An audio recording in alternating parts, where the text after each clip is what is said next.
আসসালামু আলাইকুম। যে যেখান থেকে আমার ভিডিও দেখছেন, আশা করি আল্লাহর রহমতে ভালো আছেন। আলহামদুলিল্লাহ। আমি যে টমেটোর চারা দিয়েছিলাম, সেই চারাগুলো অনেক বড় বড় হয়ে গেছে। লাগাবো লাগাবো কিন্তু লাগানোই হচ্ছে না। আজ আমি এই চারাগুলো অন্য জায়গায় লাগিয়ে দেব। এই যে দেখুন, কত বড় বড় হয়ে গেছে। এই যে এই যে আমি এখন এগুলো উঠিয়ে নিয়ে লাগিয়ে দেব।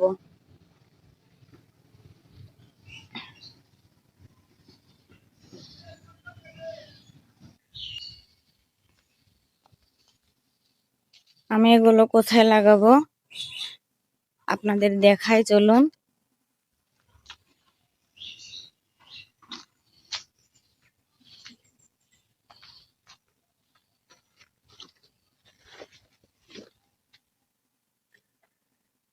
আমি এই যে এখানে কিছু চারা লাগিয়েছি, এরই ফাঁকে ফাঁকে আমি এই চারাগুলো লাগিয়ে দেব।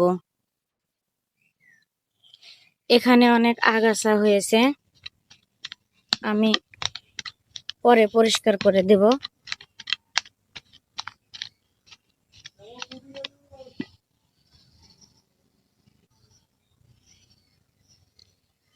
বিসমিল্লাহ।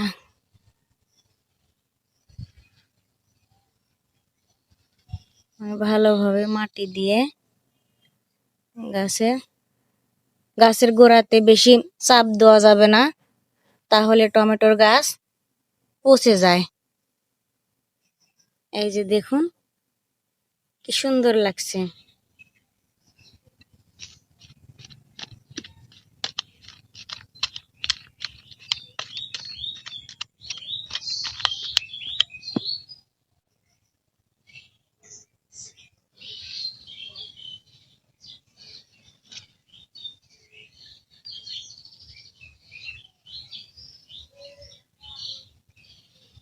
এভাবে আমি সব কয়েকটি গাছ এখন লাগিয়ে নেব। এখানে আমার বেশ কিছু গাছ লাগানো হয়ে গেছে, আমি এখন অন্য জায়গায় লাগাবো। চলুন আপনাদের দেখাই।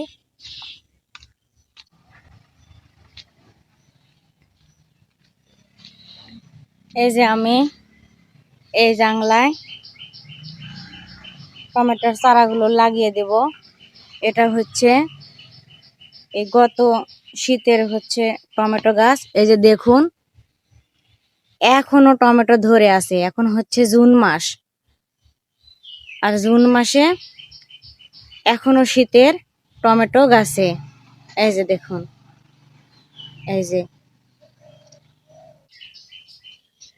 আমি এই গাছের পাশ দিয়ে এই টমেটোর চারাগুলো লাগিয়ে দেব।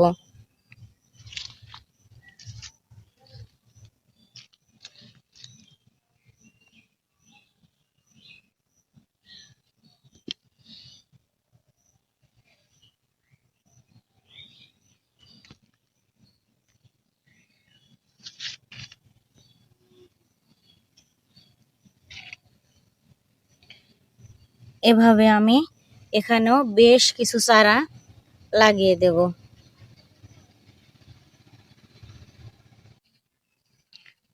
আমি এই যে এখানে চারা আগে লাগিয়ে দিয়েছিলাম, এখানে একটু জায়গা আছে, এখানে আর একটা চারা আমি লাগিয়ে দেব।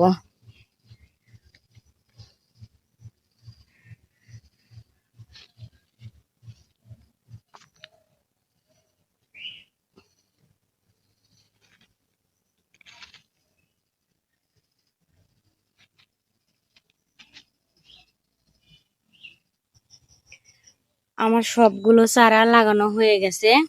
আমি এখন গাছের গোড়ায় অল্প করে পানি দিয়ে দিব। মাটি ভেজা আছে, তবুও অল্প পরিমাণে পানি দেব, যাতে শিকড় তাড়াতাড়ি মাটির সাথে ধরে যায়। আমি এইভাবে প্রতিটা গাছে পানি দিয়ে নেব। গাছে পানি দিতে এসে আমার ছেলে বলল, আমি কিছু পেঁপের গাছ লাগিয়েছি, সেখানে নাকি একজন গরু দিয়েছিল, একটা গাছ নাকি উপড়ে ফেলেছে। তাই আমি আবার আসলাম পেঁপের গাছ দেখতে। এই যে দেখুন, আমি এখানে পেঁপের গাছ লাগিয়ে দিয়েছি সারি করে। এই যে খুব সুন্দর হয়েছে। এই যে দেখুন, এই যে শুধু এখানে একটা গাছ ছিল, গাছটা মারা গেছে, মনে হচ্ছে নেই গাছ। এই যে দেখুন, এই যে এই যে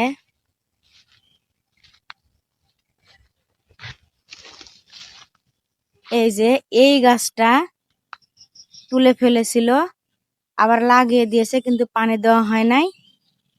এই যে মারা গেছে।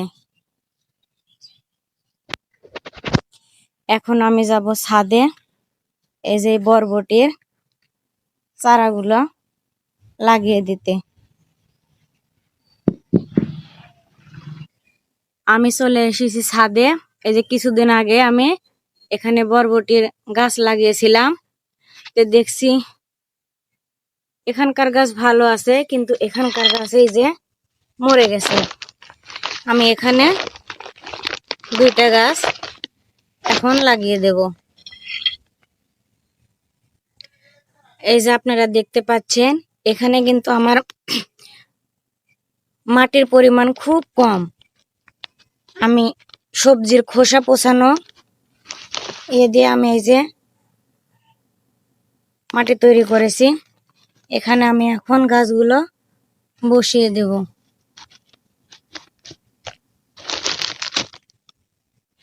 এই যে আমার গাছ লাগানো হয়ে গেছে।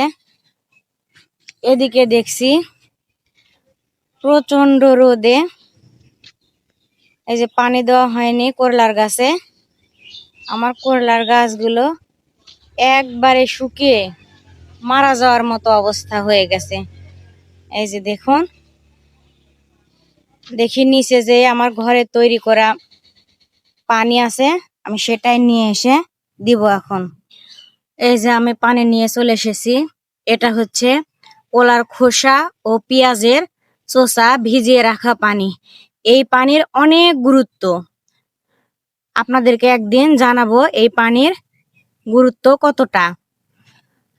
আমি এখন এর সাথে এই পানি যোগ করে দেব।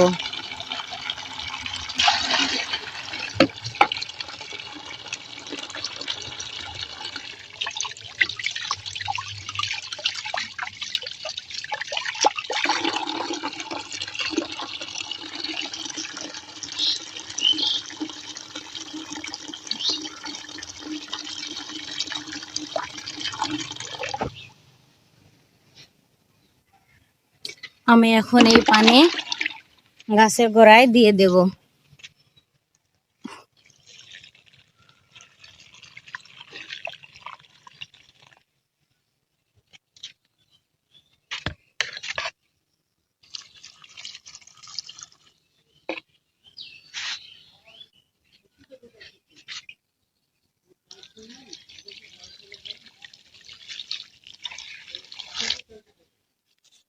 হয়ে গেছে আমার পানি দেওয়া। অনেক দিন ধরে ছাদ ঝাড় দেওয়া হয়নি, ছাদটা ঝাড় দিতে হবে। চারিদিকে অনেক গাছপালা, তাই পাতা এসে ভরে গেছে। এই গাছের গোড়াতেও আমি একটু এই পানি দিয়ে দেব।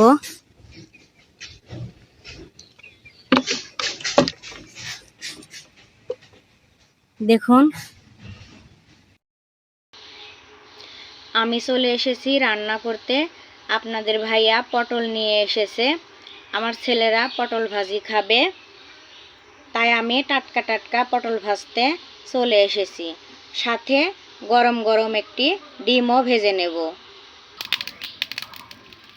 আমি দিয়ে দিচ্ছি সরিষার তেল,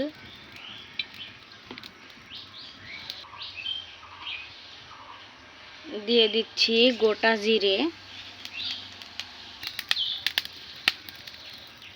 এর মধ্যে আমি দিয়ে দিব কেটে রাখা পটল। ভালোভাবে নেড়ে চেড়ে নেব। দিয়ে দেব পরিমাণ মতো লবণ,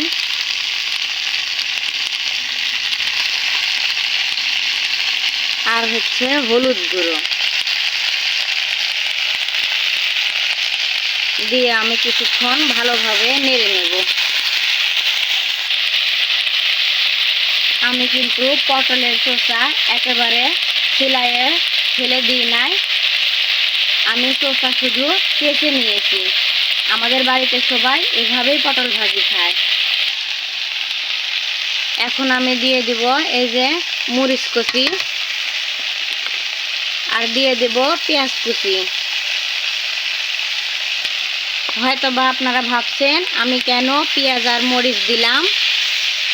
আগে পেঁয়াজ আর মরিচ একসাথে দিলে পেঁয়াজগুলো একটু বেশি ভাজা হয়ে যায়, খেতে অতটা ভালো লাগে না বা আমাদের বাড়ির কেউ পছন্দ করে না, তাই আমি পেঁয়াজ একটু পরেই দিই।